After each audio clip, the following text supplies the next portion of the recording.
Hello everyone, welcome back to my channel and in another exciting video.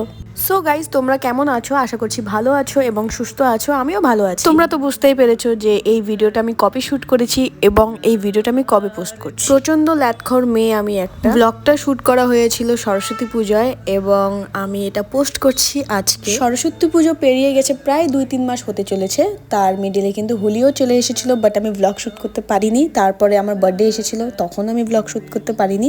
In future আমি চেষ্টা করবো যে আমি যেন ব্লগ রেগুলার পোস্ট করতে থাকি। তো চলো বেশি বকবক না করে আজকের এই দিনটা শুরু করা যাক। ভিডিও শুরু হওয়ার আগে প্রথমেই একটা ডিসক্লেমার দিয়ে দিই যে আমি যেখানে থাকি সেখানে প্রচণ্ড গাড়ি ঘোড়ার আওয়াজ এবং আমার আজকে ভিডিওতে ভয়েস ওভার দিতে প্রচণ্ড অসুবিধা হচ্ছে। ইন ফিউচার যদি আমি ভিডিও কোনো পোস্ট করি তাহলে আমি চেষ্টা করবো ব্যাকগ্রাউন্ড থেকে যাতে কোনো আওয়াজ না আসে।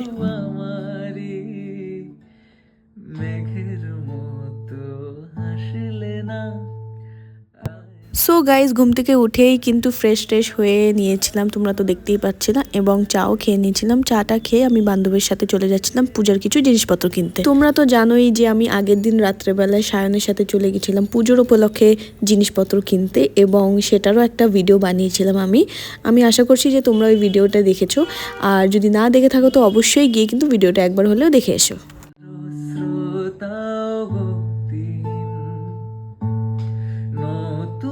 সকালগুলো কপাল ছুলো। তো এই যে দুপুরের দিকে আমি চলে গেছিলাম পিসি বাড়িতে নিজের লাঞ্চটা সারার জন্য। এদিকে কিন্তু প্রিয়েলও আমার সাথে খেতে বসে গেছিল, আর এখানে কিন্তু লাঞ্চে অনেক কটা আইটেম ছিল, বলতে গেলে সবকটাই আমার ফেভারিট আইটেম ছিল। এখানে ছিল বাঁধাকপি ভাজা, মটরশুঁটিতে তাও আবার, তারপরে ছিল মাছ ভাজা। এটাকে তোমরা মাছ ভাজাও বলতে পারো, মাছের ঘন্টও বলতে পারো, বা যেটাই বানিয়েছিল পিসি কিন্তু অসাধারণ ছিল খেতে। তারপরে ছিল ডাল এবং মিষ্টি কুমড়ার বড়া। তো চলো গাইস, তাড়াতাড়ি কিন্তু এখানে নিজের লাঞ্চটা কমপ্লিট করে নিই। শুধুই তাহার ডাক নাম, পাতা ঝরা শব্দের টুকরোরা, কাল বৈশাখীর মতো মুখ চোরা, সব ভিজে যাকার বেঁচে থাকো।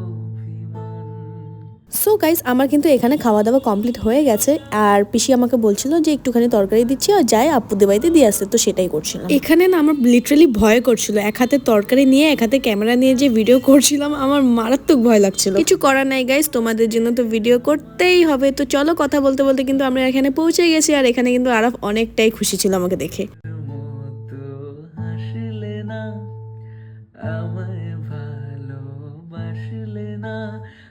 আমার কাছেও দিন ফুরালে আসলে না, এই মন কেমনের জন্মদিন চুপ করে। সো গাইস, তার কিছুক্ষণ বাদে আমি ফেসিয়াল এবং থ্রেডিং করতে চলে গেছিলাম এই পিসিটার কাছে। আর এই পিসিটা হচ্ছে সবার বাড়ি বাড়ি গিয়ে থ্রেডিং এবং ফেসিয়াল করে দেয়। তো আমি কালকে যেহেতু টাইম পাবো না, কালকেই হচ্ছে সরস্বতী পুজো, তাই ভাবলাম যে এখন এই ফাঁকা টাইমে কেন না ফেসিয়াল এবং থ্রেডিংটা করা যাক। একটা কথা কি জানো গাইস, আমার না মেহেন্দি পড়তে খুবই ভালো লাগে, সে ফেস্টিভ্যাল হোক কি বাড়ির কোনো ওকেশন হোক। তো এইবারও আমি মেহেন্দি পরাটা মিস করবো না, আমি ভেবে রেখেছিলাম আগের থেকে যে আমি এবারও কিন্তু ভালো করে মেহেন্দি পরে আসবো। তো এই যে ফেসিয়াল টেসিয়াল করা হয়ে গেছে, রেডি শেডি হয়ে কিন্তু চলে যাচ্ছিলাম একটা দিদির বাড়িতে মেহেন্দি পড়তে। যেতে যেতে তার ঠিক 5 থেকে 6 মিনিট বাদেই কিন্তু আমার সাথে আমার বান্ধবীটা দেখা হয়ে যায় এবং সে কিন্তু স্কুটি করে ওই দিকটাই যাচ্ছিল। তো আমি ওকে বললাম আমাকে একটু লিফট দিয়ে দে। এদিকে আমি আমার বান্ধবীকে বলে রেখেছিলাম যে তুই আমার একটা ভালো ভিডিও করে দিবি, আমি স্কুটিটা চালাবো, তুই আমাকে সুন্দর একটা ভিডিও করে দিবি। কিন্তু না, ও এখানে নিজের ভিডিও করছিল, আমি জানি না কেন। তো যাই হোক, এখানে হাসাহাসি করে কিন্তু আমি আমার ডেস্টিনেশনে পৌঁছে গেছি। আর এদিকে কিন্তু আমার মেহেন্দিটা অলরেডি স্টার্ট হয়ে গেছে। তো চলো মেহেন্দিটা তাড়াতাড়ি পরে নিই, তারপরে কিন্তু তোমাদেরকে ফাইনাল রিভিউটা দেখাবো। সকালগুলো কপাল ছুলো তোমারি, বেঁধে রাখতে পারলেও তুমিও হতে আমারি, শুধু আমারি। মেঘের মতো হাসলে না, আমায় ভালোবাসলে না, আমার কাছেও দিন ফুরালে আসলে না, এই মন। সো গাইজ, আমার মেহেন্দি ডিজাইনটা কেমন লেগেছে অবশ্যই কিন্তু আমাকে কমেন্টে জানিও। এবং বাড়ি ফেরার পথে কিন্তু প্রচণ্ড পরিমাণে খিদা পেয়ে গেছে। তো এই যে একটা ফাস্টফুড দোকানে দাঁড়িয়ে কিন্তু একটা চিকেন চাউমিন অর্ডার করে দিয়েছিলাম, যেটার দাম ছিল মাত্র 40 রুপিস অ্যান্ড খেতে কিন্তু অসাধারণ ছিল। তোমরা কারা কারা আমার মতন চিকেন চাউমিন খেতে ভালোবাসো অবশ্যই কিন্তু আমাকে কমেন্টে জানিও। জানো বন্ধুরা, আমার না ফেরার পথে প্রচণ্ড পরিমাণে খিদা পেয়ে গেছিলো। তো আমি ভেবেই রেখেছিলাম আজকে যে আমি মেহেন্দি টেন্দি পরে এসে বাড়িতে চিকেন চাউমিন রান্না করব, কিন্তু আমার হাতে খুব একটা টাইমও ছিল না। তো ভাবলাম যে আজকে কেননা রাস্তার ধারে দাঁড়িয়ে চিকেন চাউমিনটা খেয়ে নিই, নেক্সট টাইম যখন রান্না করব তোমাদের সাথেও রেসিপিটা শেয়ার করব এবং খেয়েও দেখাবো যে আমার চিকেন চাউমিনটা খেতে কেমন হয়েছে। এটা তো অবভিয়াসলি তোমরা ভাবতেই পারো যে এই মেয়েটা এখনই চিকেন চাউমিন খেয়ে এসেছে, বাড়ি এসে কি করে এত তাড়াতাড়ি ভাত খেতে পারে। তো না গাইস, সবাই মিলে আমরা ডিসাইড করেছিলাম যে আমরা তাড়াতাড়ি ডিনারটা করে নিয়ে প্যান্ডেল মেকিংটা স্টার্ট করে দেবো। অ্যান্ড আমার মা বাবা তো আর রাত জাগবে না, তো তারা তো গেট টেট বন্ধ করে দেবে, এর জন্য আমি ভাতটা তাড়াতাড়ি এখানে খেয়ে নিচ্ছিলাম। আমি কিন্তু চিকেন চাউমিন খেয়ে বাড়িতে এসে কিন্তু অনেক কটা কাজ করেছি, তো সেগুলার আর এক্সট্রা করে ভিডিও আমি করিনি, না হলে এই ব্লগটা অনেকটা লম্বা হয়ে যেত। তো এই যে আমার কিন্তু এখানে খাওয়া দাওয়া হয়ে গেছে, এবার আমি বাইরে বেরিয়ে পড়েছি প্যান্ডেল মেকিং এর উদ্দেশ্যে। আজকের আমাদের প্যান্ডেল মেকিং এর থিমটা কিন্তু অনেকটাই ইউনিক ছিল এবং আমি সত্যি কথা বলছি গাইস, টাচ উড, এই থিমটা কিন্তু আমি দিয়েছি দাদাদের। আমি প্রথমে ভেবেছিলাম যে তোমাদের শর্টকাট করে বলবো যে আজকের থিমটা কেমন হতে চলেছে আমাদের পূজার, বাট না, আমি তোমাদেরকে কিন্তু ফাইনাল রিভিউটাই দেখাবো। এখনো কিন্তু আমাদের হাফ অফ দ্য মেম্বার্স কিন্তু এখনো আসেনি, সবাই কিন্তু ডিনার করতে গেছে। তো এখানে আপাতত আমি আছি, একটা ভাই আছে, সায়ন আছে আর একটা দাদা আছে। আচ্ছা, তো এদিকে গাইস সায়নের মুখে আমি ফ্ল্যাশ মারছিলাম বলেও ইরিটেট হয়ে যাচ্ছিল, বাট সেটা কোনো বড় ব্যাপার না। বড় ব্যাপারটা হচ্ছে আজকে আমরা সবাই মিলে ঠাকুর আনতে যাবো। সো গাইস, বহুত বোরিং লাগছিল, কি করব না বুঝতেই পারছিলাম না। তো যাই হোক, তোমাদেরকে আমি আমার হাতটা দেখিয়ে দিলাম যে দেখো আমার হাতে কিন্তু মেহেন্দির কালারটা অলরেডি চলে এসেছে। এই মেহেন্দির কালারটা কিন্তু আরো ডার্ক হবে, আমি যেহেতু কাজ করব এর জন্য তাড়াতাড়ি আমি উঠিয়ে দিয়েছি। এদিকে কিন্তু সবাই মিলে প্যান্ডেল মেকিং করা স্টার্ট করে দিয়েছে, দাদারা কিন্তু বাঁশ কাটছে। সত্যি কথা বলতে সবাই মিলে প্যান্ডেল মেকিং করা, রাত্রেবেলায় ঠাকুর আনা, এর থেকে কিন্তু বড় মজার হতেই পারে না।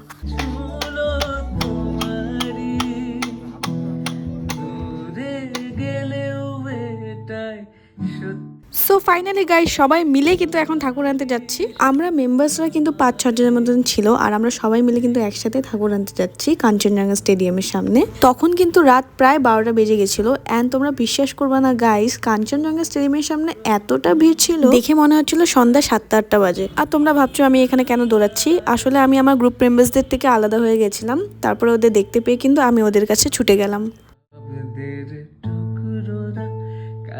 বৈশাখীর মতো মুখ চোরা সব ভিজে যাকার বেঁচে থাক। এন্ড গাইস, তোমরা তো দেখতেই পাচ্ছ কত সুন্দর সুন্দর প্রতিমাগুলো এখানে রাখা ছিল। তার কিছুক্ষণ বাদে কিন্তু আমাদের প্রতিমা অলরেডি আমাদের সিলেক্ট হয়ে গেছে। এবার আমরা ভ্যানে করে এটাকে নিয়ে যাব। বেঁচে থাক অভিমান, নতুন সকালগুলো কপাল ছুলো তোমারি বেঁধে। বলো সরস্বতী মাইকে।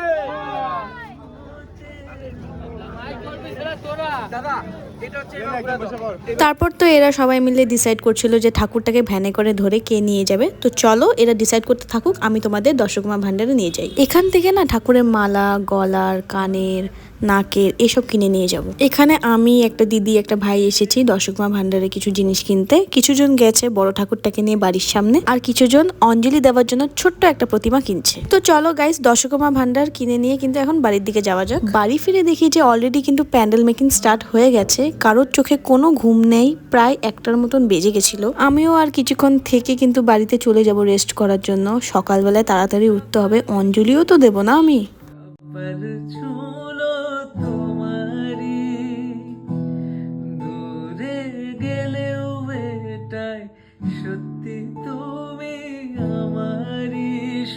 জানো গাইস, আমরা কিন্তু প্রত্যেকটা বছর এই দিনটার অপেক্ষা করি যে আমরা সবাই একসাথে হব, অনেক হই হুল্লোড় করে প্যান্ডেল মেকিংটা করব। এখন তো প্রায় আমরা সবাই বড় হয়ে গেছি, সবাই নিজেদের কাজে ব্যস্ত থাকে, এর জন্য কি আর ওরকম দেখা টেকাও আর হয় না। এর জন্য প্রত্যেকটা বছর সরস্বতী পূজা আসার অপেক্ষায় আমরা বসে থাকি। এই একমাত্র পুজো যেটা কিনা আমরা কাজ দাজ বাদ দিয়ে খুবই এনজয় করি। একদম হোয়াটসঅ্যাপের গ্রুপ বানানো থেকে নিয়ে লাস্টে খিচুড়ি দেওয়া অবধি অনেক এনজয়মেন্ট করি। তো চলো গাইস, আজকের ব্লগটা এই অবধি রইল।